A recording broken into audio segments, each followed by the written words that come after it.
Hello all, in this particular video we will see what are instance variables in Java. I will cover some basics of instance variables. This is not the complete video about instance variables. So we will see what is the significance, how the object is got created in the memory. We will see all the internal details, but this is not the entire video. Okay, let's get started. So let me walk you through what are instance variables in first place. Instance variables are declared inside class without static keyword. Okay. If you mention static keyword, that will become a static variable as well as a class variable. So static variables are shared across the objects, but instance variables will differ for every object. Okay, belongs to each object individually stored in heap memory. So instance variables are stored in heap memory. We have different memory areas in Java, like stack, heap, and other memory areas as well, but in this video we'll confine to stack and heap only. Instead of going to theory, let's understand from the programming perspective. That will be better. So let me take one example. Here we have one simple code to make you understand what is a class variable and what is instance variable. So let me go to a Visual Studio Code, and yeah, here I have written a sample code.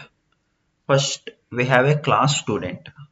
So we have a class student, and inside the class student we have a one variable called string college.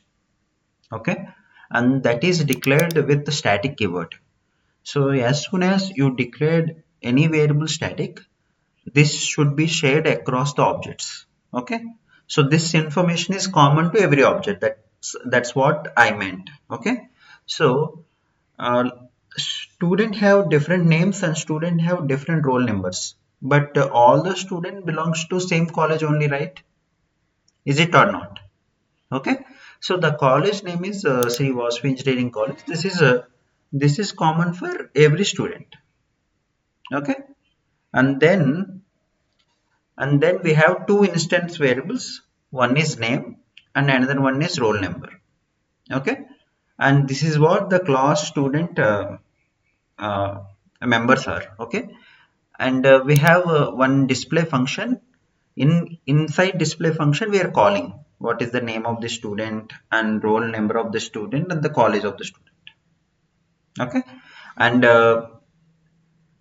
we have another class called text, and inside text we have a main method, and we are creating object and student s1 is a reference variable, not the object. Many of you think s1 is an object name, but trust me, s1 is not a object name. S1 is a reference variable. There is a difference between reference variable and object. Okay, I will come to this point in a while. And new student, this is where object gets created and s1 is pointing to that object. Okay, and s1 dot name, is Ramesh, and s1 dot roll number is 101.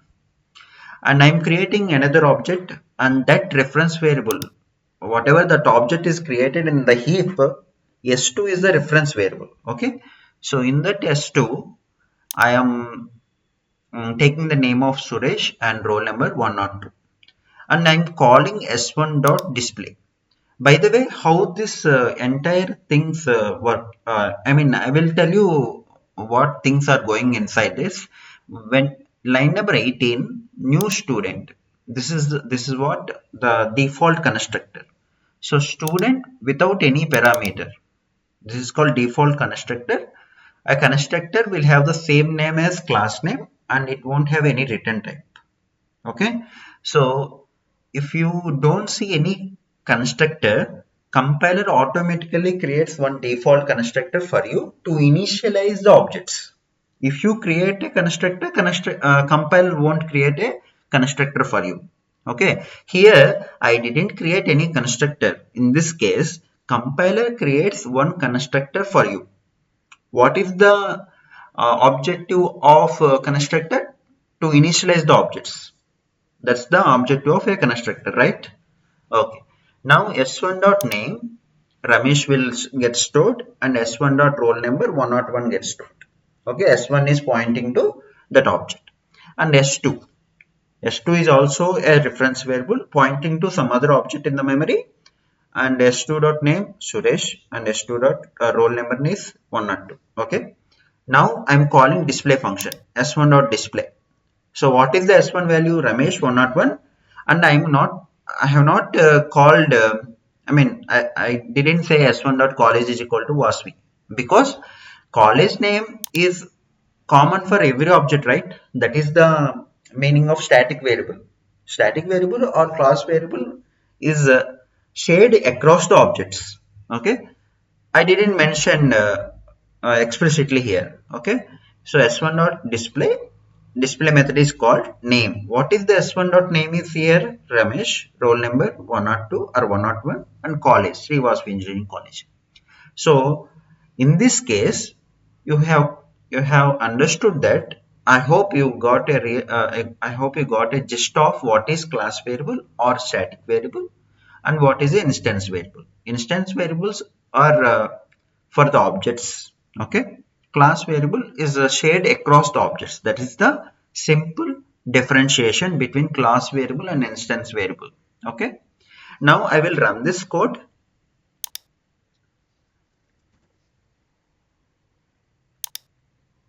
Java C test.java Java sorry. Okay, and college is automatically printing because this is shared across the objects. Now you have understood I hope you have really understood what is the meaning of static variable and instance variable. Now there comes another point called what is object. I'm not saying what is object, to be honest with you. When you create a object with new, new is the keyword which will allocate memory in the heap when you call the constructor. Yeah. Now let us see the one more example. What is this here? This refers to this is a keyword in Java. This refers to current pointing object. Current pointing object. Okay. To what is the purpose of this? There are so many details for this. I won't cover each and every detail in this particular video. Okay, to avoid confusion, what is the purpose of this? To avoid confusion between instance variables and local variables when they have the same name. If there is a scenario, think of there is a scenario, instance variables and local variables in main function will have the same name. To differentiate with respect to local variables and instance variables, this keyword is introduced. By the way, there are so many use cases for this which we'll cover in upcoming videos. Okay, so now let us take this example program and I will walk you through this program. Okay, so I will go to Visual Studio Code. Now, okay, this is the code. Class A int x is equal to 50. This is the instance variable. This is constructor, default constructor, and this is parameterized constructor, and this is method. This is non-static method or instance method. Okay. Now let us go to main function. Inside main function, we have created an object. And reference variable is OB. OB is the reference variable pointing to one object. Now, what exactly will happen in this particular 27th line? A space OB is equal to new A function call. What exactly happens inside this line? So if we go to, so before that, one important point you should remember. This is very, very important point. When an object is created, all instance variables are initialized before the constructor body runs. All instance variables are initialized before constructor body runs. Okay. Okay. Okay. Let me go back to what happens when AOB is equal to new A function call gets called. Okay. Now we have two memory areas. As I said earlier, we have two memory areas. One is stack memory area and another one is heap memory area. There are other memory areas which I am not interested right now. I am only interested with respect to stack and heap only right now. Okay. So inside this stack, OB gets created. OB is a reference variable, guys. OB is a reference variable.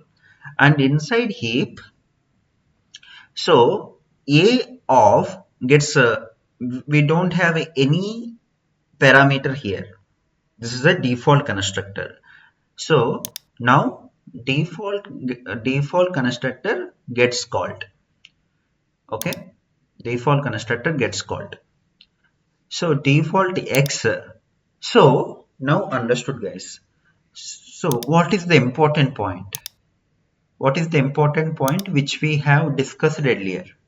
When an object is created, all instance variables are initialized before the constructor body runs.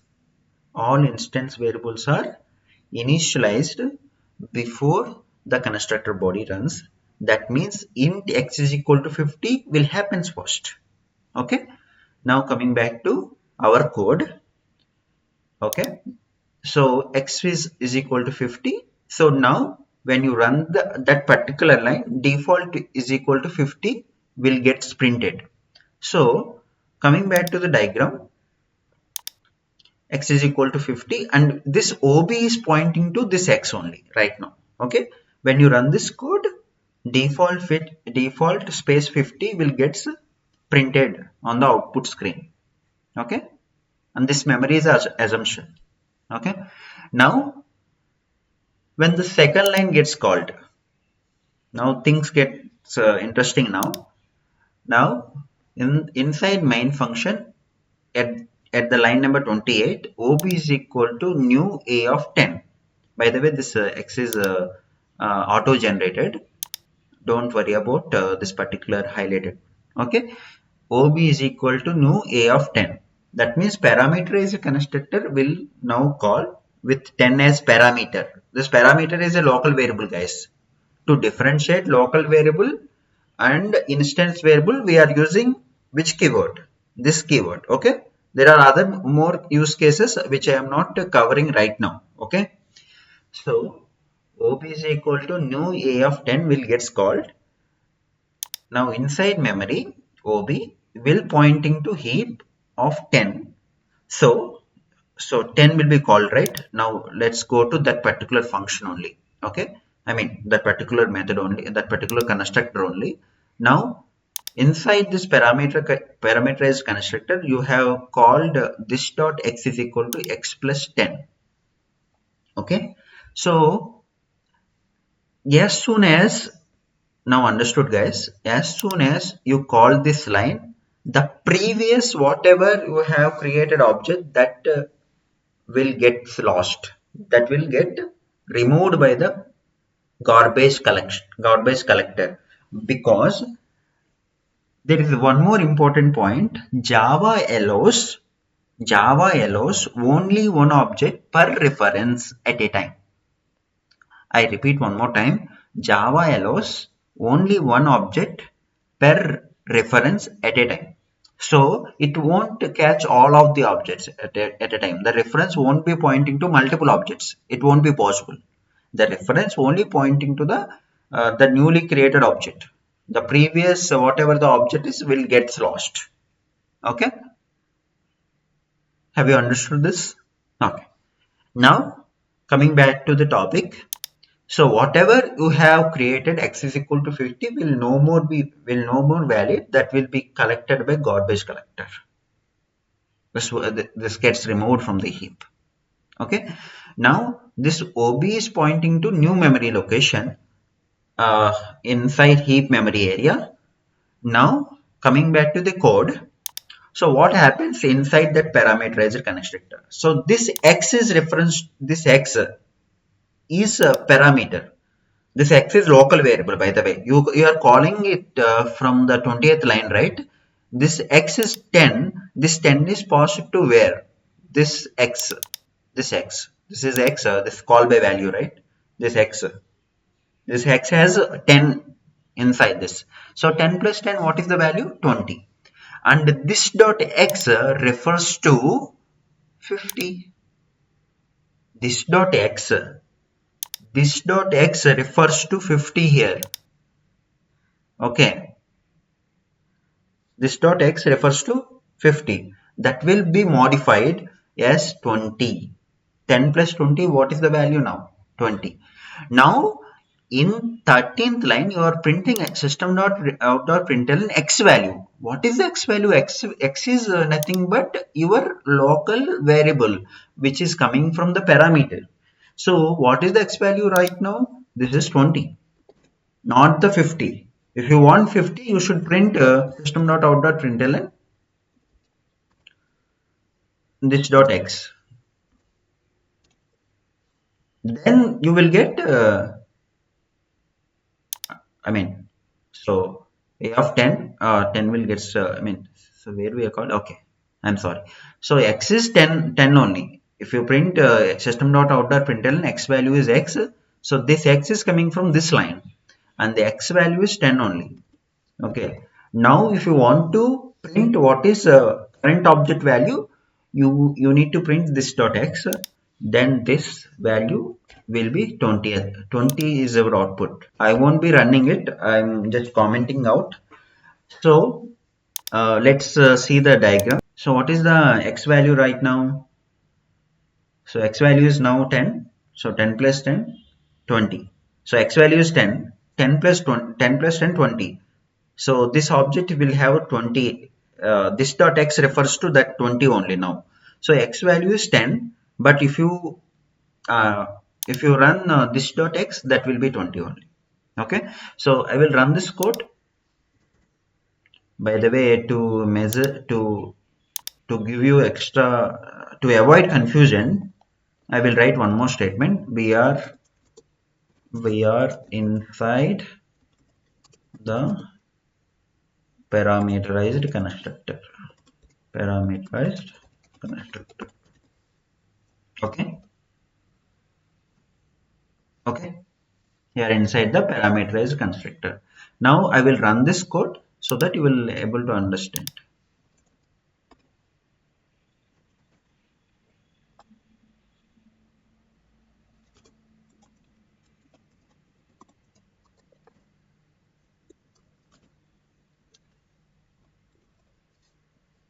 Okay. I hope you are able to see, right? Okay. Java B. So we are inside the constructor, we are inside the parameterized constructor, and I am referring to this dot x. This dot x pointing to 10 plus 10, that is 20. And if you are referring to only x, that is 10. I hope you have a better idea now. Okay. So now coming back to the topic. Yeah. So what is instance method? So now coming back to instance method right now. So ob.fun, fun is the instance method. So fun of 30 will be called I am fun method with the value you have passed x is 30, right? So that means I am fun method with 30 gets printed, and instance x, what is this dot x refers to? 20. This dot x is no more 50 now. This dot x is no more 50 now. This dot x is pointing to 20 now. Okay. So run this code, you will have a better understanding. So if you run this code now, only pointing to, only highlighting these two lines only. I am with fun method 30, instance x is 20. Okay. So this is what happens with respect to instance variables, and this is the importance of this keyboard. Okay. I hope you have a better understanding of what are instance variables, how memory looks like inside the JVM. So we'll see other details in upcoming videos. Thank you so much for watching. I will see you in my next video.